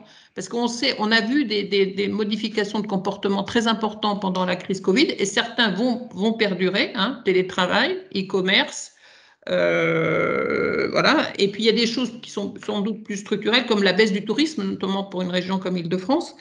Et alors, on essaie tous d'apprécier et l'arrivée des nouvelles mobilités comme le vélo qui se sont renforcées. Mais tout ça, il faut qu'on arrive à trouver ce nouvel équilibre. Le développement du télétravail permet de désaturer les heures de pointe et peut-être de réajuster les investissements. Donc, il y a tout ça qu'il faut arriver à prédire, mais dans tous les cas, on aura un problème de modèle économique.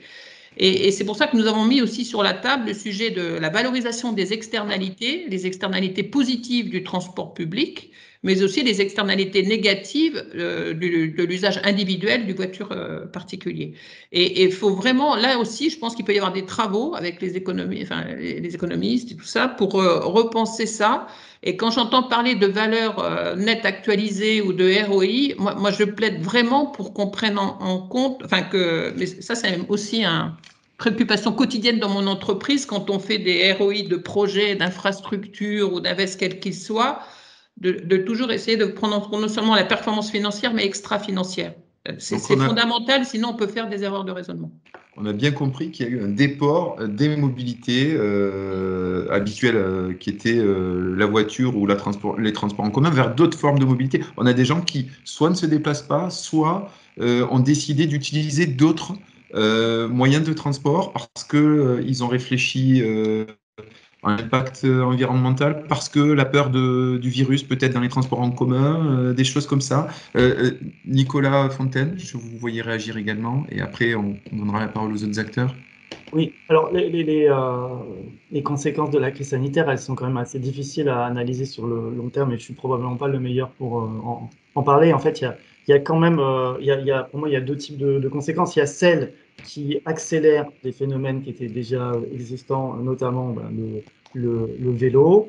Et puis, il y a des choses, on peut aussi parler du télétravail, hein, qui comme l'a dit Madame Dupuis, peut être quelque chose de tout à fait positif, puisqu'il peut nous permettre de réduire l'écart entre les heures de pointe et les heures creuses, et donc d'avoir moins d'investissements initiaux dans le matériel roulant, moins de personnel, et d'avoir une meilleure efficience de ces deux postes qui sont les plus lourds quand on fait fonctionner un réseau de transport en commun. Puis après, il y a des choses aussi qui sont complètement à rebrousse-poil.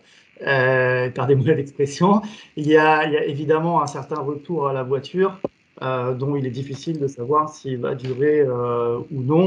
On peut quand même penser que la congestion, de toute façon, sera aussi difficile à accepter pour les citoyens demain qu'elle l'était hier, et que donc ça ne sera que provisoire. Moi, par rapport à ce que a dit Madame Dupuis, je voudrais dire et rebondir sur ce que j'ai dit tout en introduction et du coup les éléments complémentaires qui ont été apportés par Monsieur Laurent. Quand Madame Dupuis dit on va avoir un problème économique, moi, oui, je crois que de toute façon on allait avoir un problème économique avec ce renouvellement des infrastructures. Donc c'est effectivement important de bâtir un nouveau modèle économique. On aurait dû le faire de toute façon. C'est d'autant plus urgent que la crise est venue très fortement faire trembler le modèle. Donc la crise a été un révélateur de tendances qui se dessinaient. François-Laurent Touzem. Oui, alors moi je partage ce qui a été dit. Je rajouterais peut-être que finalement on s'interroge sur l'impact de la crise sanitaire. Il me semble qu'il sera en partie cet impact ce qu'on décide qu'il sera. C'est-à-dire que on prend les exemples du vélo, des pistes provisoires. Si on décide de les pérenniser, c'est ça. Sont-elles vraiment provisoires? On décide de les supprimer. Et donc on a quand même pas mal de marge de manœuvre et des gros chantiers de décision. Hein. On est à des carrefours décisionnels assez importants. Et comme disait d'ailleurs Nicolas Fontaine, hein, sur des objets qui finalement en investissement sont relativement sobres, mais qui peuvent avoir un impact très fort. Et alors, pour répondre aussi à la question que vous posiez sur l'interférence en fait entre modélisation ou le dialogue entre modélisation et acteurs de la modélisation et acteurs de la décision stratégique, moi je voulais souligner aussi qu'on est dans une période assez singulière du rapport entre action, on va dire, publique nationale, action publique locale et action privée, avec comme on est dans une période d'incertitude, de prospective un peu généralisée, eh bien, il y a des vraies fenêtres et des vraies opportunités qui sont données au travers d'appels à projets, parfois des appels à projets permanents ou des plateformes d'appels à projets, comme French Mobility, par exemple, et qui sont une vraie opportunité pour des acteurs qui sont motivés, justement, de s'exprimer de manière rationnelle au travers de modèles, et de modèles, comme disait Fabien Laurent, créatifs, qui finalement proposent ou osent des hypothèses. Et donc là, il y a voilà, une vraie opportunité pour pas seulement finalement subir un cadre qui aurait été, qui serait peut-être obsolète ou inadapté à certains égards, mais aussi en proposer d'autres. Fabien, Laurent, c'est l'émergence du télétravail dont on parlait juste avant. Selon vous, c'est du temps gagné pour des nouveaux déplacements, du point de vue de la recherche?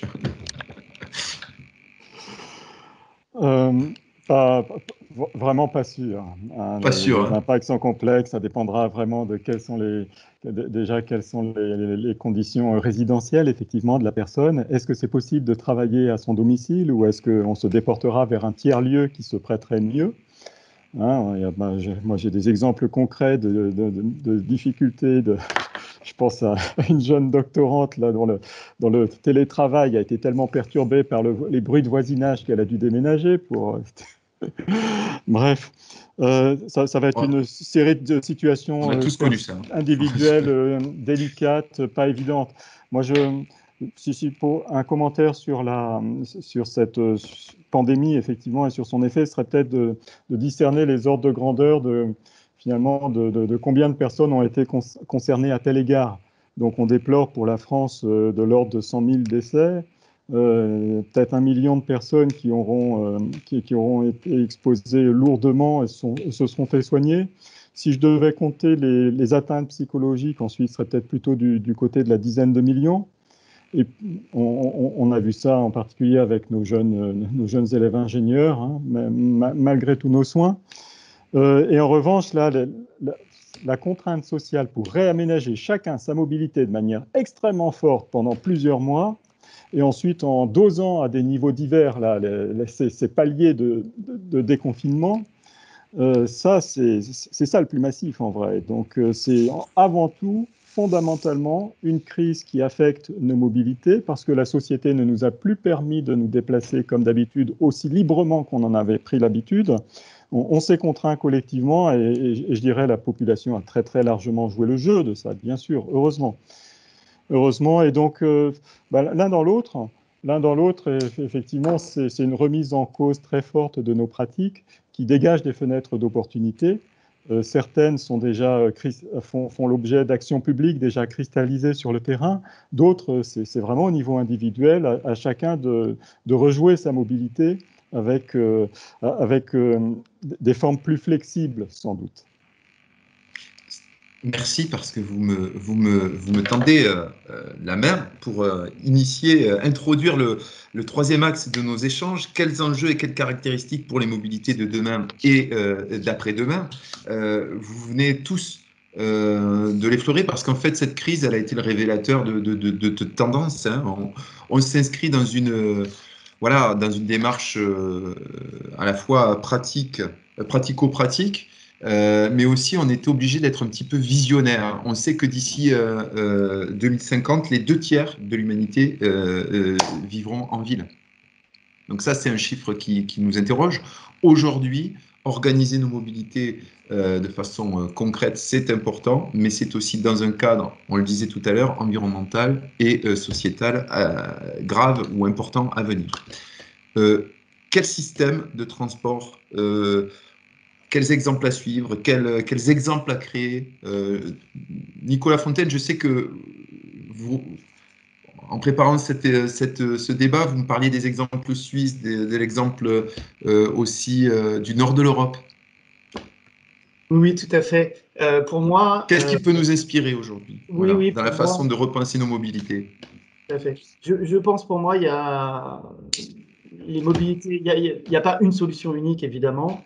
Et demain, les bons mix mobilité, ça sera à la fois en milieu urbain dense où les déplacements sont très courts, des solutions très très simples avec un minimum d'investissement et un minimum d'émissions carbone. Donc beaucoup de mobilité douce, beaucoup de vélos, beaucoup de marche à pied. Et là, évidemment, les exemples qu'on peut citer, c'est Amsterdam, c'est Copenhague. Et ce sont des villes, en fait, quand on regarde quel est leur niveau de congestion, on s'aperçoit que plus le vélo est développé, plus les modes doux sont développés, moins il y a de bouchons dans ces métropoles. Et Amsterdam et Copenhague sont vraiment des villes qui obtiennent des excellents résultats en la matière. Et c'est après c'est assez logique. Ça veut dire que s'il y a beaucoup de vélos, beaucoup de marche à pied, c'est que les déplacements dont on parlait tout à l'heure, entre 1 et 5 km, ne sont pas faits en voiture. Donc, c'est ces déplacements-là qui causent beaucoup de congestion.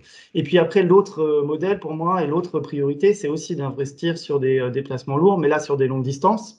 Et là, donc, je reprends plutôt ma casquette région, parce que, évidemment, sur les longues distances, ni le vélo, ni le tramway, ni le métro, quand on est à 40 ou 50 km, ne peuvent venir concurrencer la voiture.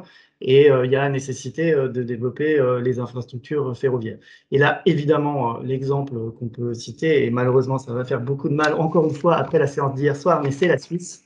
Et les Suisses sont vraiment les meilleurs du monde dans le ferroviaire, et pas seulement sur ils sont très bons sur les pénaltys, mais aussi sur le ferroviaire. Et ils ont réussi en une vingtaine d'années à mettre en place un système de financement des infrastructures. On parlait tout à l'heure de modèle économique qui leur permet aujourd'hui d'avoir un réseau extrêmement performant, un réseau qui fonctionne à l'hydroélectricité pour 95% et donc qui a des taux d'émission très faibles. Voilà, ils ont su s'en donner les moyens et moi j'espère très sincèrement, et c'est une des ambitions de la région Grand Est, de participer à ce mouvement, que la France saura aussi mener cette réflexion et prendre les mesures qui s'imposeront dans les années à venir sur ce sujet. C'est ce développement de l'approche multimodale que vous évoquez tous depuis tout à l'heure, Marie-Claude Dupuis, je sais que c'est un axe fort. Aujourd'hui, pour vous, on parle des plateformes MaaS. Oui, tout à fait. C'est pour ça qu'on a voulu d'ailleurs soutenir la création de cette chaire à l'École nationale des ponts et chaussées. Sophie Mougard en a parlé. Quelle régulation pour la ville de demain, dont le premier projet sera autour du MaaS. Parce que le MaaS, il faut l'appréhender d'abord comme un outil au service des voyageurs, bien sûr, pour faciliter leur quotidien. C'est un outil au service des AO pour soutenir la multimodalité et le report modal, mais c'est aussi un outil au service des villes. Et c'est là où je voudrais insister sur le fait que, parce que le MaaS, c'est des algorithmes qui vont classer et qui vont proposer aux voyageurs un mix de mobilité suivant des critères de choix. Alors, souvent des plateformes, des applications dont le but est de simplifier, fluidifier les trajets des utilisateurs. On a différents exemples, mais pour resituer pour tout le monde, les différentes plateformes MaaS ou applications qui existent aujourd'hui peuvent aller jusqu'à nous donner un état des différents modes de trafic et nous permettre d'avoir éventuellement des tarifications uniques. Ça, c'est quand c'est complètement abouti. Voilà. Tout à fait. Mais après, il y a les critères de choix. Donc, il y a des critères de choix qui sont explicites, donnés par le voyageur. J'ai envie de marcher, je n'ai pas du tout envie de marcher, voilà. Je suis prêt à prendre un vélo ou pas. Mais il y a aussi les algorithmes qui vont être mis à l'intérieur de l'outil par celui qui vendra le service. Donc, c'est pour ça qu'il peut y avoir plusieurs modèles de MaaS, entre des MaaS privés avec une logique très commerciale et qui vont proposer des parcours plutôt dans une logique de favoriser des passages devant un partenaire commercial, ou des MaaS qui vont proposer des mix qui seront écologiquement vertueux parce que ça sera le minimum de recours à des énergies fossiles ou que sais-je, ou qui répondront à des politiques de territoire pour protéger tel quartier, aller dans tel autre. Et c'est pour ça qu'on pense qu'il y a beaucoup à faire autour de la gouvernance du MaaS encore pour aller dans des logiques au service de l'intérêt général et plus vertueuses. Donc ça, oui, c'est un des enjeux. Aujourd'hui, on le dit aussi, beaucoup de gens pointent l'accroissement des problématiques liées à la protection des données personnelles via l'utilisation de ces plateformes pour se déplacer, ou de ces applications. C'est pour ça que l'Europe est un bon terrain pour tout ça, parce qu'on a un RGPD, un règlement très protecteur. Et dernier mot, on pousse beaucoup les travaux aussi pour l'avenir. Je reviens sur mon histoire de valoriser les externalités. Et pour contribuer à rendre le modèle économique du TP du transport public plus robuste, c'est d'aller chercher, de trouver un rééquilibrage via la fiscalité, par exemple. Enfin, nous, on l'a vu quand on prolonge la ligne 14 du métro au nord, le foncier à Saint-Ouen a augmenté de 46% entre 2014 et 2019, alors que dans le reste de l'Île-de-France, c'était 13,7%. On sait que quand on dessert mieux un quartier, le foncier augmente. Donc, pourquoi pas instaurer une redevance dans ces cas-là, plutôt que ça bénéficie uniquement aux promoteurs immobiliers et aux propriétaires, de faire un retour vers les autorités, enfin vers ceux qui financent la mobilité. Le péage urbain, c'est un sujet qui peut être très sensible socialement, mais qui ne doit pas être tabou. On doit pouvoir mettre en place des péages urbains. L'intérêt du péage urbain, là où ça ne peut être envisageable que là où il y a vraiment une offre alternative à la voiture, sinon c'est pas la peine. Mais c'est que ça aussi, ça peut favoriser le retour modal vers les transports en commun, qui sont plus vertueux écologiquement. Bref. Donc tout ça, on pense qu'il y a matière à réflexion, sans parler de la fiscalité ou du taux de TVA sur les mobilités, mais on pense on peut agir et qu'il y a plusieurs scénarios possibles pour avoir un modèle vertueux. Fabien Laurent, au niveau de la recherche, l'idée c'est d'aider les opérateurs, les acteurs publics à envisager, comment dire, une harmonisation, envisager comment ça s'appelle, une synergie entre les différents modes déjà existants. C'est ça les premières perspectives pour demain? Je dirais vraiment pour nous, la notion de système est importante, hein, qui sous-entend une espèce de cohérence entre les composantes du système. Donc on va voir les différents modes de transport comme autant de composantes qui peuvent coopérer les unes avec les autres d'ailleurs, mais qui auront chacune leur domaine de pertinence. Et par exemple, si je devais faire une comparaison rapide entre trottinette électrique et puis voiture, donc déjà pour me réjouir de l'émergence de cette trottinette électrique qui permet d'aller jusqu'à 20 km/h, mais avec seulement 15 kg de métal, y compris la batterie, si je peux dire. Et puis là, il n'y a pas de problème d'infrastructure de recharge électrique. Chacun recharge chez soi sa trottinette, si c'est une trottinette privée. Donc une sacrée innovation qui est venue il y a très peu, et qu'on n'avait pas vu venir, si je peux dire. Face à ça, la voiture, son bilan environnemental, c'est quoi? C'est 100 fois plus lourd, donc en termes de masse, donc 100 fois plus de métal. Et bien après, il faut regarder combien de kilomètres est-ce qu'on peut faire avec l'objet technique en question. Il faut vraiment raisonner cycle de vie. Et donc là, on se rendra quand même vite compte que la trottinette bas de gamme qui ne fait à peine 1000 km, elle ne va pas être compétitive en vrai par rapport à la voiture pour sa phase constructive. Après, en revanche, se posera la question de l'énergie utilisée à l'usage. Et là, là, je crois qu'on peut être créatif, hein, parce que la récolte d'énergie renouvelable dans les territoires, il y a quand même plusieurs techniques pour ça, et je crois qu'on peut être ambitieux là-dessus. Ce qui veut dire que, pour moi, pas que pour moi, mais il y a la sobriété énergétique, il faut regarder, mais on va avoir une production d'énergie renouvelable qui va être de plus en plus importante dans les années à venir, ce qui fait que vraiment, ce qu'il faut regarder au fond, là, en ce moment, c'est l'impact carbone. L'impact carbone pour voir comment on arrive à sauver la planète, il n'y a pas d'autre mot, et sans forcément attendre l'échéance 2050. Hein, je crois que de plus en plus de gens sont conscients que viser principalement l'horizon 2050, c'est encore une fois laisser à la génération d'après le soin de sauver les meubles. Donc, c'est pas ça. Qu'est-ce qu'on peut faire pour 2030? Qu'est-ce qu'on peut faire, y compris dans nos plans de mobilité urbaine? Oui, vous êtes très attaché à ça, hein, l'idée d'anticiper et de voir plus loin que, effectivement, uniquement demain, essayer de créer des modèles pérennes. François Laurent Touzin, comment on peut créer des synergies entre la recherche, l'enseignement, les acteurs de la mobilité pour justement préparer ensemble l'avenir, demain et après-demain? Déjà peut-être par rapport à la question sur les enjeux caractéristiques de mobilité, moi je proposerais bien une sorte de mix entre ce qui a été dit par Marie-Claude Dupuis et Nicolas Fontaine, finalement, où les grands enjeux, c'est à la fois celui de la compétitivité si on est un acteur privé ou de la soutenabilité dans le cadre des collectivités, avec notamment cet enjeu et qui est aujourd'hui travaillé par l'école, hein, d'objectivation des externalités et de captation de valeur ajoutée. Et le deuxième enjeu, c'est la question de saisir des opportunités, qu'elles soient numériques ou comportementales, hein, d'évolution de comportement, mais également de gérer des contraintes, et notamment l'héritage des investissements passés. Et le troisième enjeu, c'est celui de la sobriété. Et la manière de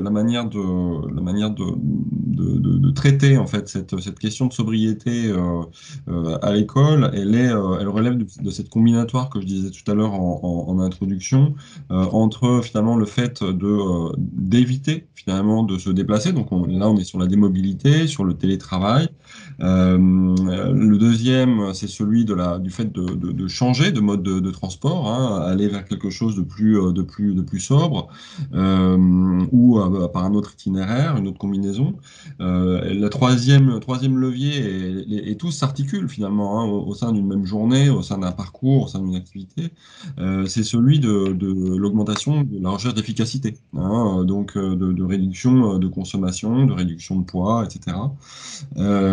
Et enfin, le dernier enjeu, quand on vient mettre de l'électricité ou du carburant dans ce qui nous déplace, eh bien, c'est de s'assurer de la sobriété de sa provenance. Donc voilà peut-être à la fois enjeux et caractéristiques, et ensuite la manière d'aligner finalement ces sphères de la recherche, de l'enseignement et de l'entreprise ou de l'institution. Personnellement, là, je fais actuellement le choix, parce que ça répond aussi au fait de permettre aux élèves d'être, dès leurs études, des acteurs du changement, finalement de travailler sur des projets, des projets concrets. Là, cette année, par exemple, on a conduit, alors c'est pas sur le domaine de la mobilité, mais c'est une bonne illustration. On a quatre élèves groupes d'étudiants ont travaillé pour le Shift Project sur le fait de modéliser et d'aller plus loin dans leurs hypothèses et dans la définition des leviers, donc pour le Shift Project dans le cadre de son plan de transformation de l'économie française sur le volet logement, par exemple. Et donc, dès la deuxième année, ils ont d'un côté été en prise réelle avec le contexte, avec tous ces éléments dont on vient de parler, mais aussi ils ont apporté leur pierre sans attendre d'avoir fini leurs études, parce que finalement un cycle d'études de 3 ou 5 ans à l'échelle des échéances de 2030, c'est beaucoup. Nicolas Fontaine, je vous voyais réagir. Également, je vous donne la parole. Oui, peut-être pour une dernière prise de parole.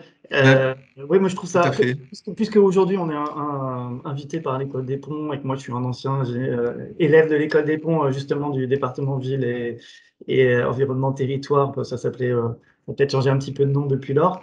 Je trouve que effectivement il y a plein de perspectives qui s'ouvrent aux jeunes ingénieurs des ponts aujourd'hui dans tous les domaines qu'on a évoqués, et que l'important est à la fois de se former aux nouvelles technologies et de comprendre cet environnement, mais aussi, comme on l'a dit, d'avoir une vision sur le long terme et d'avoir aussi des raisonnements assez simples et de pouvoir comparer les choses, les évaluer pour se placer dans un cadre qui soit celui d'une politique soutenable, parce qu'on a besoin d'une politique soutenable. Il faut non seulement viser les actions qu'on veut faire aujourd'hui, mais aussi se projeter à 2030 et à 2050. Et moi, je pense que il y a vraiment beaucoup de choses passionnantes à faire pour ces jeunes ingénieurs qui sont aujourd'hui dans votre formation à l'école et qui vont commencer leur vie professionnelle dans les années à venir. Voilà.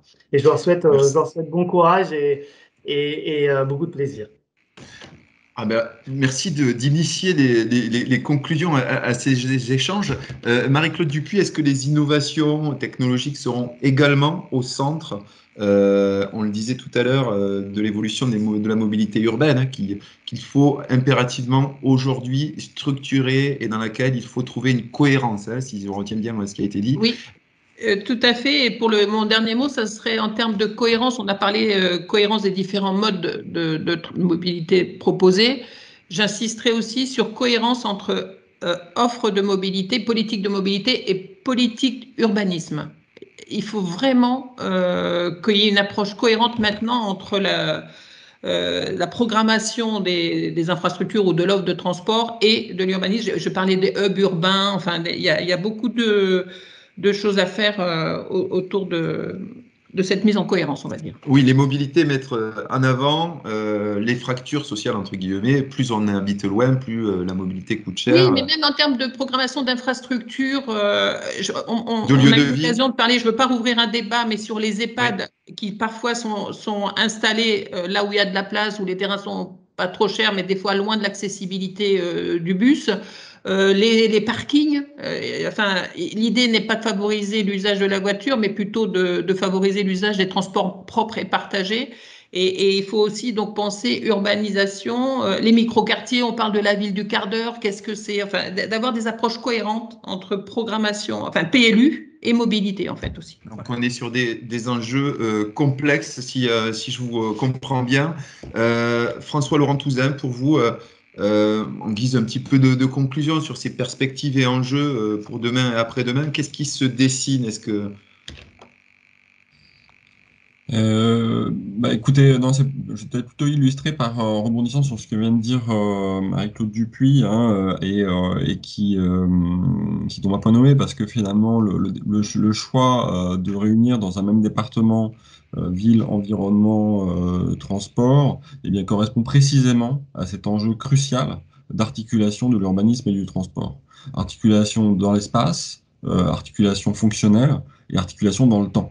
Puisque finalement, entre le moment où on planifie une infrastructure de transport et le moment où on la réalise, elle est mise en service, il se passe pas mal de temps, ça laisse du temps à la ville pour se préparer.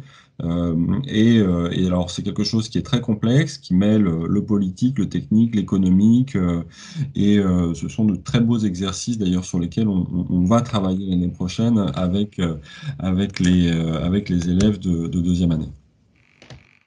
On parle notamment d'ailleurs moi je regardais en préparant ces échanges de l'arrivée notamment de téléphériques dans les milieux urbains. C'est encore un nouveau mode de transport. Fabien, Laurent, je vous laisse vous conclure à votre tour. Vous donner des perspectives. Je vais citer un de mes axes forts de recherche avec mon équipe, qui est finalement de concevoir l'économie circulaire de la mobilité en posant ça comme principe de base avec la figure d'un cercle sur lequel circulent des véhicules qui font leur cycle de service en même temps. Et donc, l'idée de ça, c'est que vraiment penser les formes dans l'espace, effectivement, et puis se servir des formes dans l'espace pour concevoir une mobilité qui soit low cost. Donc j'insiste sur ce low cost, à la fois pour les finances publiques, pour l'usager, pour que ce soit une formule vraiment accessible, et puis pour l'environnement, bien sûr. Donc une mobilité low cost, c'est ça dont on veut. Après, voilà, ça nous inspire pour voir qu'est-ce qui peut être partagé en pensant beaucoup aux compagnies aériennes low cost, comment elles ont construit leur modèle d'affaires avec effectivement un socle ouvert au plus large nombre et puis ensuite des options de confort en vrai, des options de confort qu'on fait payer et paye qui veut, si je peux dire, par rapport à ce socle. Voilà, c'est ça le modèle d'affaires qu'on essaye de promouvoir pour la mobilité de demain. Avec des mobilités variées selon effectivement les besoins, les demandes, mais des mobilités à la fois optimales, inclusives et efficaces et harmonieuses. C'est ce que vous dites tous. On a dépassé le temps qui nous était dévolu pour aborder ce sujet complexe et riche des mobilités. Quelle transformation après la crise sanitaire? Je pense qu'on a dégagé plein de pistes que les gens vont tous réfléchir. Et puis, on fera un petit compte-rendu prochainement. Merci à chacun d'entre vous d'être intervenus. On est un peu frustrés parce qu'on n'a pas pu aller encore plus loin. Il y aurait tant à dire sur les mobilités. Et je laisse la parole à Marie-Christine Berthe. Merci Stéphane pour cette animation dynamique et merci surtout à tous les intervenants qui ont pu partager leur vision, analyse, nous inspirer énormément, académiques, opérateurs, collectivités pour les années à venir. Donc il nous reste à remercier tous les participants à cette matinale qui sont restés jusqu'à la fin et au-delà et vous donner rendez-vous pour les fidèles des matinales le 9 novembre prochain sur un sujet encore secret. Je vous souhaite une très bonne journée à tous et à très bientôt.